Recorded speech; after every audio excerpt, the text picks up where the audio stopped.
If for 10 years blacks acted like Asians in all things relevant to both academic and economic success, starting at a young age forward, if black children attended school, now the truancy rate is 5 times higher for blacks than for whites, attended school at the same rate of Asians, studied at the same rate of Asians, did not have children out of wedlock, waited until they were married before having children, did not get involved in gangs, crimes, drugs. So they acted like Asians in all things.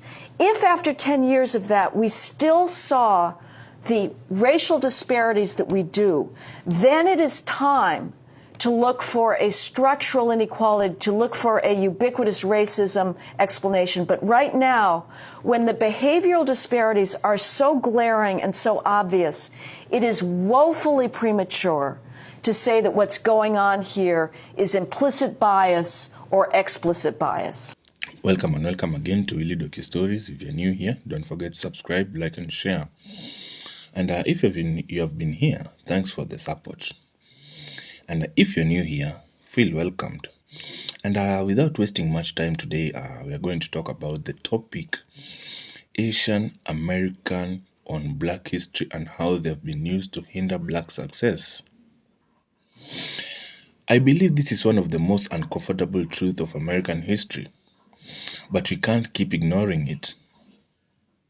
What if I told you that the so-called model minority myth was never about celebrating Asian success, but about dividing and controlling Black progress?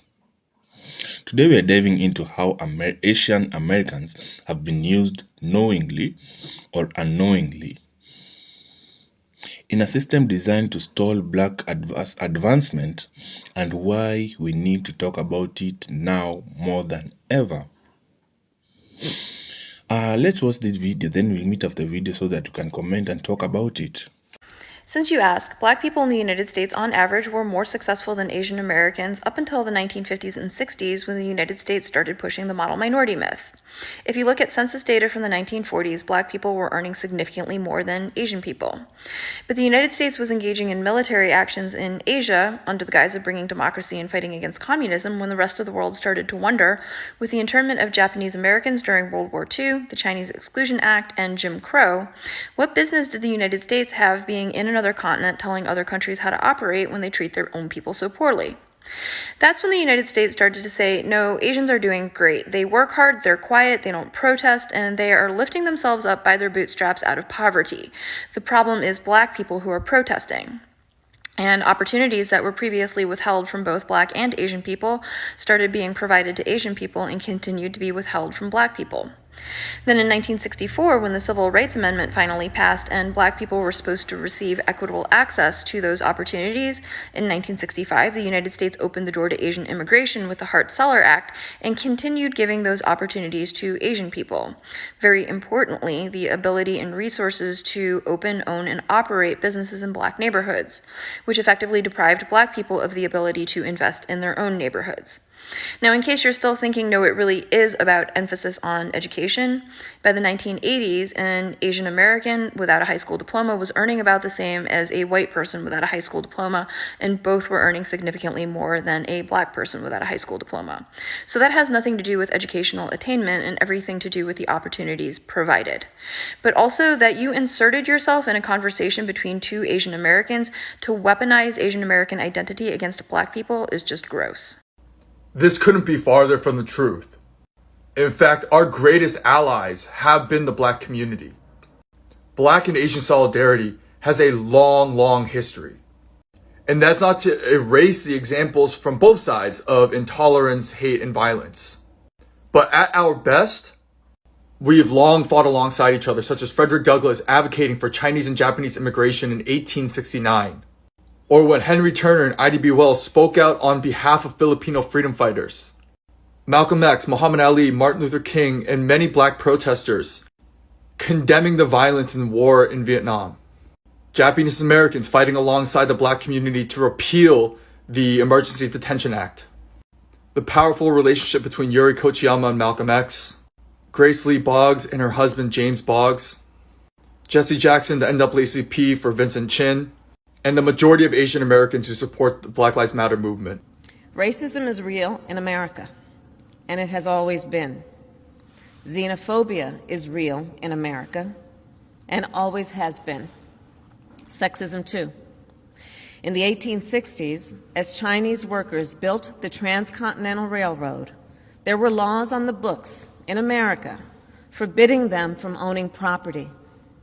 In the 1940s, as Japanese American soldiers defended our nation, more than 120,000 Japanese Americans were forced to live in internment camps, an obvious and absolute abuse of their civil and human rights. Africans, do you know the main reason why everyone from Asia, Europe, the Americas, Russia wants to be Africa's friend? Apart from our natural resources, here is the main reason why Africa is currently such a hot friend to have. This is the current growth rate of the world, with Africa's growth rate currently leading at 3.18% and counting. Since the 17th century all the way to the 21st century, through endless wars, slavery, colonization, brainwash, brain drain, and segregation, Europe managed to keep the African population dormant and at par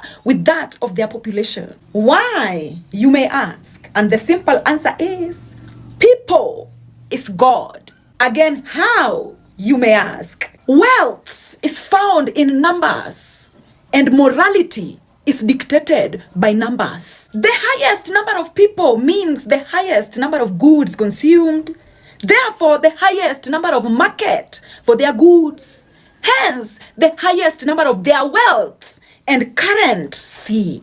When Africans are many and they love themselves, that means they will only buy from their own people, promote their own culture, entertainment, food, and hence grow their own economy and enrich their own continent. But when Africans are many, yet they hate themselves, brainwashed and scattered all over the world, they become consumers of Asian goods, European culture, entertainment, and become the continent that makes other continents wealthy, while itself it remains poor. There is power in numbers. Therefore, the continent with the highest population should automatically rule the whole world when it comes to wealth and morality according to nature. Looking at the current growth population, Africa is rising at a supersonic speed, so much that it is bound to surpass Asia in the coming years. But also remember that Africa is a phoenix with her black people in the Caribbean and all over the world. So come rain, come sunshine, the future is African, and Europe, the Americas, Asia, and Russia knows that. If black people were so powerful, how did the Europeans conquer us? That's actually a good question. I read so many different stories over the years about how the Europeans conquered us, and it's always a different story. So now I'm no longer using anybody else's story. Once you are open-minded, you are aware that it could be anything. What if I told you the Europeans were devils in disguise? Because you got to remember that Africans showed the Europeans how to live life correctly. So if we're far more advanced than the Europeans, and we've been on this planet far longer than the Europeans, how did they find a way to conquer us? See what I'm saying? Now, what I'm about to say is not a fact. It's just me using my own common sense. That's all it is. You could call me crazy. You could call me whatever you want. But I honestly believe it's a possibility it played out this way. If you go back into history, for like example, the Moors, there was a point in time Europeans didn't know how to shower. They didn't know about hot food. They didn't know how to read or write. They didn't know anything. It was the black people that had to go and teach them how to live life. So for open-minded people, who's to say devils didn't disguise as humans and tricked us into giving away all our secrets? Remember what the Bible says about the devil, and remember, not everything in the Bible is fake. The thief comes only to steal and kill and destroy. Stop.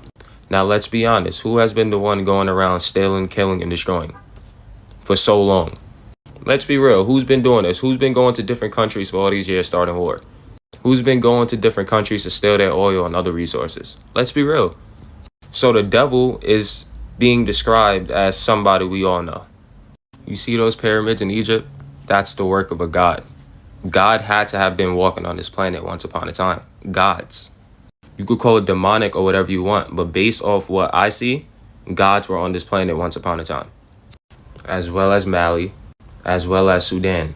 We were kings and queens all over Africa in ancient times. All over Africa.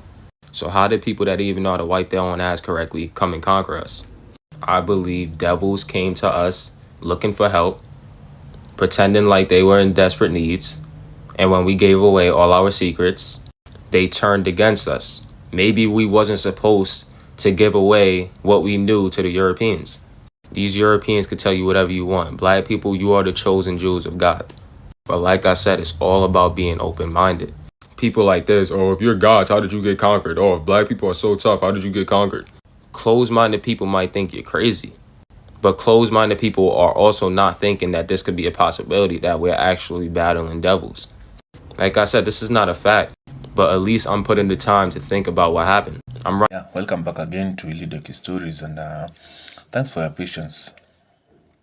I hope you have watched that video. And I once read a book which was written, I think, in the 1960s. And it said, while the black Americans were fighting for their civil rights, the media began praising Asian Americans. They even continued and referred to them as quiet people, hardworking people, and successful people, even calling them proof that racism can be overcome. But here's the truth. The government has just passed immigration laws that brought in highly educated Asians. They brought in doctors, scientists, and even engineers. It was never about fairness, it was about creating a comparison. The message was very clear here. If they made it, why can't you? This narrative ignored slavery, Jim Crows, and generations of oppression black Americans endured. It wasn't unity, it was division. It is very clear. And today we still feel the effects. The model minority myth fuels stereotypes, creates silence in the face of injustice, and makes solidarity harder. But let me say that we're not enemies.